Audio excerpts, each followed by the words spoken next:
सभी भाई बहनों को जय मसीह की। आप सभी दर्शकों का हमारे YouTube चैनल में स्वागत किया जाता है। मेरे प्रियो, हम आए हैं एक नए संदेश के साथ। दुष्ट आत्मा ग्रस्त व्यक्ति को चंगा करना। परमेश्वर के लोगों, हम इस संदेश के माध्यम से बताना चाहते हैं कि कैसे प्रभु यीशु मसीह ने एक दुष्ट आत्मा ग्रस्त व्यक्ति को चंगा किया, कि कैसे एक मासूम व्यक्ति के जीवन को प्रभु ने बचाया, कि कैसे उस व्यक्ति पर कई सालों से राज कर रही दुष्ट आत्माओं की सेना को दूर किया। लूका की किताब 8 अध्याय 26 आयत में लिखा है, फिर वे गिरासेनियों के देश में पहुंचे जो उस पार गलील के सामने है।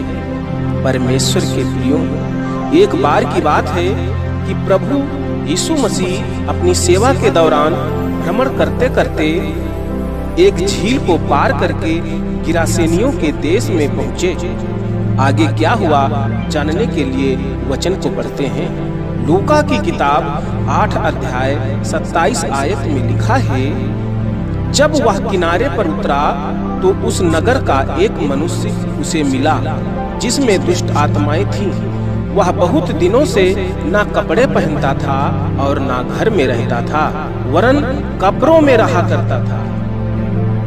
परमेश्वर के प्रियो, वचन बताता है कि जब प्रभु यीशु मसीह झील को पार करके किनारे पर उतरे, तब उस नगर का एक मनुष्य प्रभु यीशु को मिला जिसमें दुष्ट आत्माएं थीं।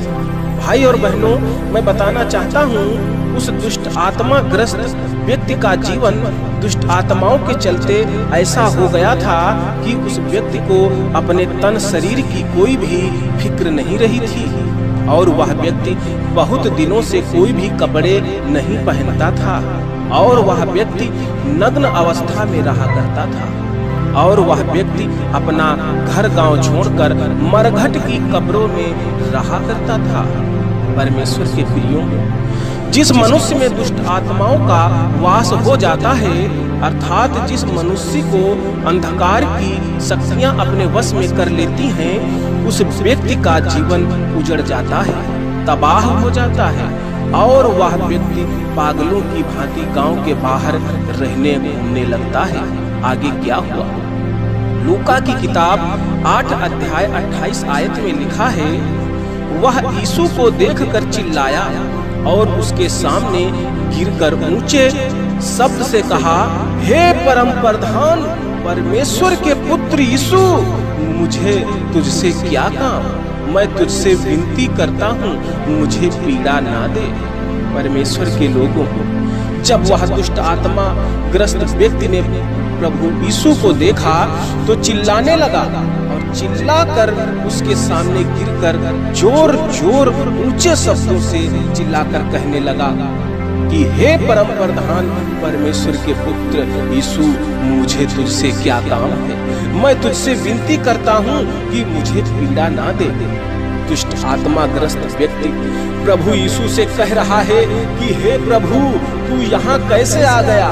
मुझे तुझसे क्या काम है जो तू यहाँ आया है? हे प्रभु, मैं तुझसे विनती करता हूँ कि मुझे पीड़ा ना दे, मुझे दर्द ना पहुँचा। आगे क्या हुआ? लूका की किताब 8 अध्याय 29 आयत में लिखा है, क्योंकि वह उस अशुद्ध आत्मा को उस मनुष्य में से निकलने की आज्ञा दे रहा था, इसलिए कि वह उस पर बार बार प्रबल होती थी। यद्यपि लोग उसे सांकलों और बेड़ियों से बांधते थे, तो भी वह बंधनों को तोड़ डालता था और दुष्ट आत्मा उसे जंगल में भगाए फिरती थी। परमेश्वर के प्रियो, जब प्रभु यीशु ने उस दुष्ट आत्मा ग्रस्त व्यक्ति की दशा को देखा कि शैतान उसके शरीर को खाए जा रहा है और बर्बाद किए दे रहा है, तब प्रभु यीशु उस व्यक्ति में जो अशुद्ध आत्माएं थी उन्हें निकलने की आज्ञा दे रहे थे, क्योंकि वो अशुद्ध आत्माएं उस व्यक्ति पर बार बार प्रबल हो रही थीं और उस व्यक्ति के शरीर को हानि पहुंचा रही थीं। और उस नगर के निवासी लोग उस दुष्ट आत्मा ग्रस्त व्यक्ति को सांकलों और बेड़ियों से उसे बांधते, फिर भी वह व्यक्ति शांत नहीं रहता था और अशुद्ध आत्माओं के बल से उन सांकलों और बेड़ियों के बंधनों को तोड़ दिया करता था और दुष्ट आत्माएं उस व्यक्ति को जंगल में भगाए फिरती थी। भाई और बहनों, उस व्यक्ति का जीवन बर्बाद और तबाह हो गया था, पूरी तरीके से नाश हो चुका था। जब कोई व्यक्ति अपने आपे में ना रहे और घने कटीले जंगलों में भागता फिरे तो उस व्यक्ति की दशा क्या होगी? इस बात का आकलन आप लोग स्वयं कर सकते हैं, बताने की आवश्यकता नहीं है। आगे क्या हुआ? लूका की किताब 8 अध्याय 30 आयत में लिखा है, यीशु ने उससे पूछा, तेरा क्या नाम है? उसने कहा, सेना, क्योंकि बहुत दुष्ट आत्माएं उसमें बैठ गई थी। परमेश्वर के प्रियों, वचन बताता है कि जब प्रभु यीशु मसीह ने उससे पूछा, तेरा नाम क्या है, तब उस मनुष्य ने जवाब दिया और कहा, सेना, क्योंकि उस व्यक्ति में अधिक संख्या में दुष्ट आत्माओं का निवास हो गया था, अर्थात उस व्यक्ति में दुष्ट आत्माओं की सेना निवास करने लगी थी, इसलिए उसने अपना नाम सेना बताया। आगे क्या हुआ?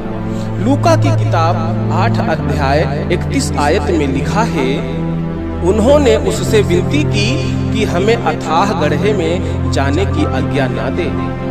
परमेश्वर के लोगों, यहाँ पर प्रभु यीशु और उन दुष्ट आत्माओं की सेना से आमने सामने बात हो रही है और दुष्ट आत्माओं की सेना ने हाथ जोड़कर प्रभु यीशु से विनती की और कहा, हमें अथाह गड्ढे में जाने की आज्ञा ना दे। आगे क्या हुआ? क्या प्रभु यीशु उन अशुद्ध आत्माओं की विनती को स्वीकार करेंगे? इस बात को जानने के लिए लूका 8 अध्याय 32 आयत में लिखा है, वहां पहाड़ पर सुअरों का एक बड़ा झुंड चर रहा था, इसलिए उन्होंने उससे विनती की, हमें उनमें बैठने दे। उसने उन्हें जाने दिया। परमेश्वर के प्रियों, इस वचन में बताया गया कि जब दुष्ट आत्माओं की सेना ने जब प्रभु यीशु से विनती की और कहा, हे प्रभु, वहाँ पहाड़ पर सुअरों का एक बड़ा झुंड चर रहा है, उनमें हमें बैठ जाने दे, तब प्रभु यीशु ने उन अशुद्ध आत्माओं की सेना की विनती को स्वीकार कर लिया और उन्हें उन अशुद्ध आत्माओं को सुअरों में जाने दिया। आगे क्या हुआ?